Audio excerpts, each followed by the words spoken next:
Assalamualaikum warahmatullahi wabarakatuh. Waalaikumsalam. Sebelumnya, perkenalkan, nama saya Syakina Ayu dari SMP Negeri 2 Pandaan sebagai tim jurnalistik yang hari ini akan mewawancarai narasumber kita, yaitu Bu Ratih Pujaningtyas sebagai panitia dari acara Bulan Bahasa minggu lalu. Selamat siang, Bu Ratih. Selamat siang, Mbak Sakina. Bagaimana kabarnya hari ini? Alhamdulillah baik dan sehat. Ya. Jadi di sini saya dan teman-teman tim jurnalistik sudah menyiapkan beberapa pertanyaan untuk ditanyakan kepada Bu Wah, Rati luar biasa. mengenai kegiatan Bulan Bahasa minggu kemarin. Iya, iya.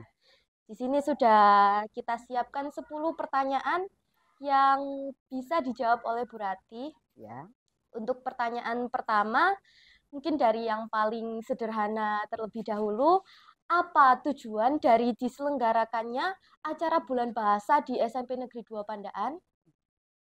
Tujuan diselenggarakannya Gebiar Bulan Bahasa di SMP Negeri 2 Pandaan adalah melaksanakan suatu kegiatan yang bernafaskan bahasa dan sastra.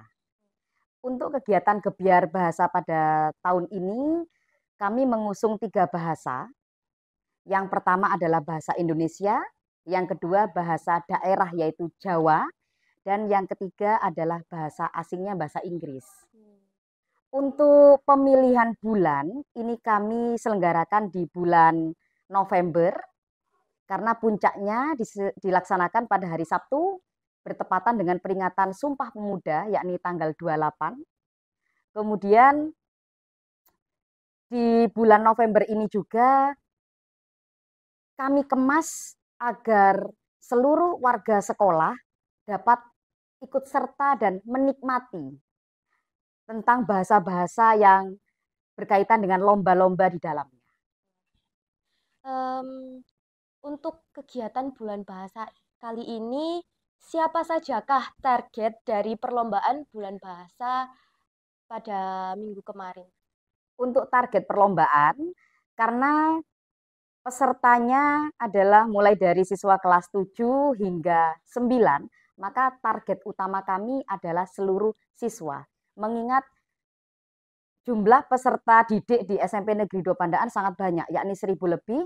Oleh karena itu, panitia mengemas semenarik mungkin Gebiar Bulan Bahasa saat ini. Kami selenggarakan selama 3 hari, mulai dari hari Kamis tanggal 26, lanjut ke hari Jumat tanggal 27, dan puncaknya di hari Sabtu tanggal 28. Baik, untuk kegiatan Bulan Bahasa kali ini, bagaimana sih respon yang Ibu dapatkan dari anak-anak mengenai kegiatan Bulan Bahasa yang telah dilaksanakan? Untuk respon, ini saya tangkap langsung. Kebahagiaan dan rasa takjub sebenarnya bukan hanya dari para siswa. Seluruh guru dan para staf pun mengikuti dan menikmati gebiar ini. Karena untuk Bulan Bahasa sendiri di SMP Negeri 2 Pandaan terakhir diselenggarakan pada tahun 2019, tepatnya sebelum pandemi. Kemudian 2020, 2021, dan 2022 SMP Negeri 2 Pandaan belum mengadakan lagi, mengingat situasi dan kondisi saat itu belum kondusif. Dan di tahun 2023 ini dengan harapan yang begitu besar, yakni menghembuskan nafas-nafas bahasa dan sastra dibalut dalam Gebiar Bulan Bahasa, kami adakan dengan beberapa pertimbangan dan persiapan tentunya. Maka penerimaan para peserta didik dan seluruh warga sekolah begitu antusias, bahagia, dan pastinya seru di situ. Ya. Kalau menurut Bu Rati, seperti apa sih penerapan bahasa daerah bagi anak-anak muda di era ini? Bahasa daerah, salah satu yang dimiliki, kekayaan yang dimiliki oleh bangsa kita. Ya. Jadi apabila berbicara mengenai jumlah bahasa daerah di Indonesia itu sangat banyak. Contoh kecil saja sesuai lokasi kita di Jawa Timur, kita menggunakan bahasa Jawa.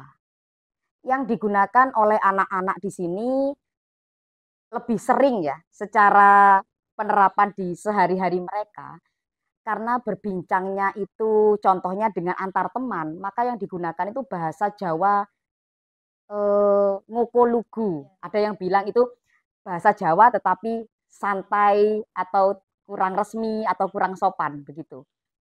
Karena penggunaannya di sini untuk sesama teman, maka menurut saya tidak apa-apa.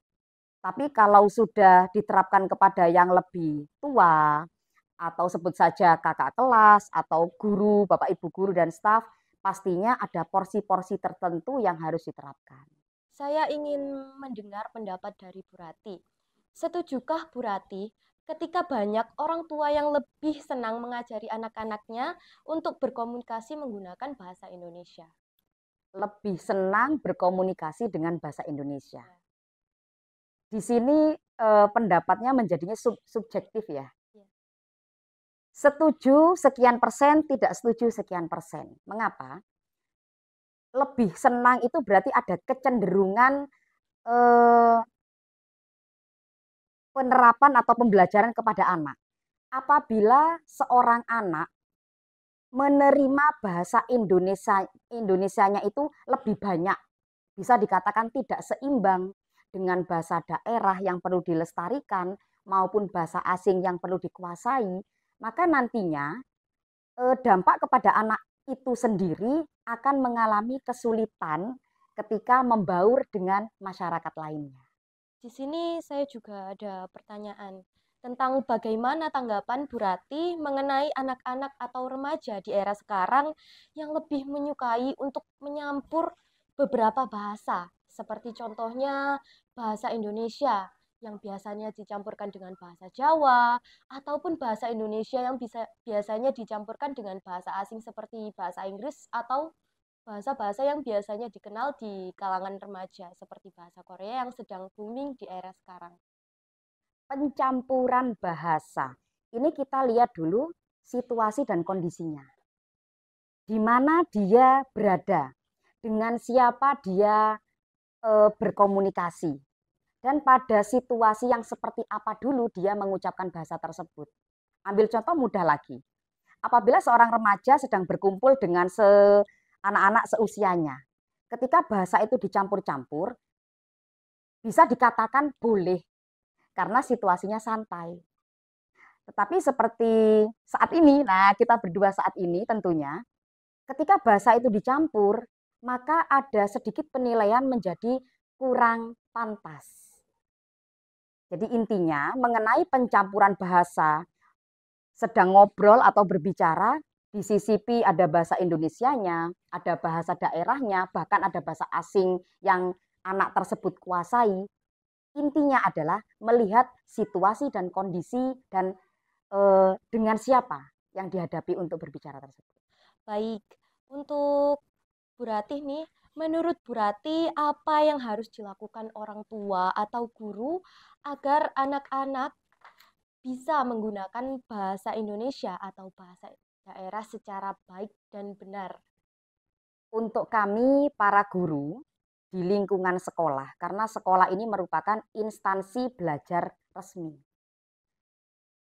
Dan di sekolah ini orang tua menitipkan putra-putri mereka kepada para guru di sekolah, tidak hanya untuk belajar beberapa mata pelajaran, tapi tentunya dalam penguasaan berbahasa yang baik dan benar. Salah satu cara yang dapat kami terapkan di sini, apabila berbicara mengenai bahasa Indonesia, maka kami harus terlebih dahulu memberi contoh. Misalkan, ketika berpapasan dengan para siswa, akan saya ajak berbicara dan berkomunikasi menggunakan bahasa Indonesia yang baik dan benar. Nak, kamu akan kemana? Apa yang akan kamu lakukan? Ketika anak tersebut menjawab dengan terbata-bata, bahasa Indonesianya bisa dikatakan kurang tertata rapi, akhirnya apa? Dia menyisipkan bahasa Jawa ketika menjawab pertanyaan guru yang seharusnya berbahasa Indonesia yang baik dan benar. Maka tugas kami sebagai pengajar, pelan-pelan membiasakan mereka agar bisa berkomunikasi dengan baik. Ketika mereka mungkin bingung, maksudnya adalah ingin berkata demikian, Bu, saya akan pergi ke perpustakaan. Karena belum terbiasa menggunakan bahasa Indonesia full atau penuh sehari-harinya, bisa saja tidak menutup kemungkinan jawabannya akan begini. Anu, saya mau nang ke. Nah, pada posisi seperti itu, para pendidik harus tanggap. Oh, akan kemana nak? Ke perpustakaan kah? Jadi bukan semata-mata menyalahkan, tidak hanya sekadar menghakimi, maka praktik langsung itulah salah satu contoh pengajaran terbaik yang bisa kita lakukan. Baik, selanjutnya ini pertanyaan mungkin ada keterkaitannya dengan bulan bahasa kemarin. Iya, Di dalam kegiatan bulan bahasa kemarin kan terdapat beberapa lomba iya, yang menggunakan bahasa Inggris atau bahasa asing. iya.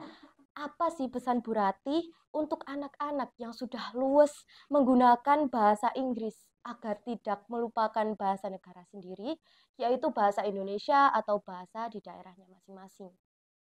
Pesannya tidak muluk-muluk ya.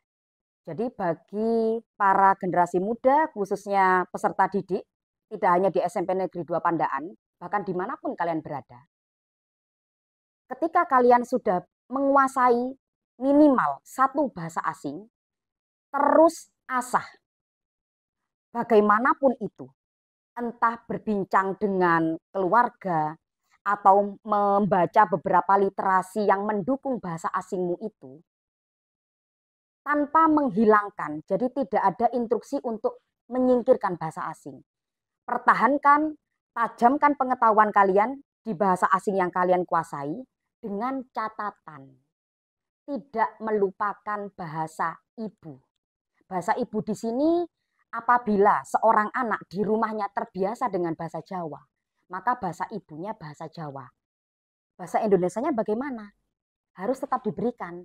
Karena sekolah dimanapun itu menggunakan bahasa nasional sebagai pemersatu bangsa. Contoh kedua, anak B, bahasa ibunya bahasa Indonesia, maka bagaimanapun caranya, dia harus tetap belajar bahasa daerahnya. Karena ketika terjun di masyarakat, tidak hanya bahasa nasional yang digunakan, mengingat ketika kita berjumpa di jalan, ada kalanya orang-orang yang sudah berusia lanjut akan lebih lancar menggunakan bahasa daerah. Apabila si anak ini tadi yang bahasa ibunya adalah bahasa Indonesia tanpa mempelajari bahasa daerah, maka dia akan kesulitan. Mudahnya saja begini, ini kenyataan. Nah, anak yang terbiasa menggunakan bahasa Indonesia saja di rumah, suatu saat dia melakukan perjalanan, dia melakukan kegiatan bepergian entah dengan teman atau keluarga, butuh pengarah atau petunjuk jalan yang akhirnya membuat si anak ini tadi katakanlah tersesat. Sedangkan di daerah sekitar yang sedang dia lewati, jumpanya hanya dengan orang-orang yang bisa bahasa Jawa atau bahasa daerah dimanapun itu. Apa yang terjadi jika si anak ini tidak pernah belajar bahasa daerah? Maka anak tersebut tidak bisa berkomunikasi hanya untuk sekadar menanyakan jalan. Jadi ya tetap bahasa asing asah, bahasa asing perdalam, kuasai itu tanpa mengesampingkan bahasa nasional kita, bahasa utama kita, bahasa Indonesia, dan lestarikan bahasa daerah. Ini ada pertanyaan menarik. Ya. Di era ini, anak-anak lebih menyukai Korean style yang apa yang biasanya ia lihat. Menurut Bu Ratih, bagaimana tanggapan Bu Ratih tentang anak-anak yang sukses atau mendunia karena mahir dalam berbahasa asing, bahkan sampai menjadi bintang di negara lain? Sukses hingga ke negara lain berkat jembatan menggunakan bahasa asing. Ini contoh yang sangat nyata sekali di Takarang. Di Takarang itu produk asli Indonesia, tetapi dia menguasai bahasa asing hingga tembus ke ranah K-pop saat ini. Tanggapan saya begini, sangat bangga. Karena apa? semahir apapun seseorang dalam berbahasa asing, setinggi apapun atau sebanyak apapun bahasa asing yang dikuasai, maka ketika anak atau orang tersebut melanglang buana ke negeri orang, tetap akan ada pertanyaan, dia dari mana? Itu akan membuat bangga. Ya. Jadi anak bangsa bisa sampai tembus ke internasional hanya dengan penguasaan bahasa asing, maka akan mengharumkan bangsa kita. Baik, untuk pertanyaan terakhir bagi Bu Rati, apa pesan dari Bu Rati untuk generasi muda di saat ini? Dari awal hingga beberapa pertanyaan yang sudah diajukan oleh Mbak Sakina, ini bisa saya simpulkan pesan yang sangat bijak kepada para generasi muda, yakni tetap pertahankan bahasa nasional kita, yakni bahasa Indonesia dimanapun kalian berada. Dan janganlah mengesampingkan bahasa daerah, karena bahasa daerah harus tetap kita lestarikan sesuai daerah kalian masing-masing. Dan yang terakhir, kuasai bahasa asing karena tidak menutup kemungkinan dengan bahasa asing tersebut kalian bisa mengharumkan nama keluarga, bahkan bangsa Indonesia, bangsa tercinta kita. Wow, menarik sekali ya untuk tanggapan dari Bu Rati dan juga beberapa pertanyaan yang sudah saya lontarkan itu membuat kita bisa berpikir lebih luas mengenai bahasa yang biasa digunakan atau mungkin bahasa yang baru saja kita kenal. Ya. Baik, setelah pertanyaan terakhir, saya dari tim jurnalistik mewakili teman-teman yang bertugas mengucapkan terima kasih banyak kepada Bu Rati atas informasi yang telah disampaikan seputar Gebyar Bulan Bahasa di SMP Negeri 2 Pandaan. Jangan lupa subscribe, like, dan komen di channel YouTube kami SMPN 2 Pandaan. Assalamualaikum warahmatullahi wabarakatuh.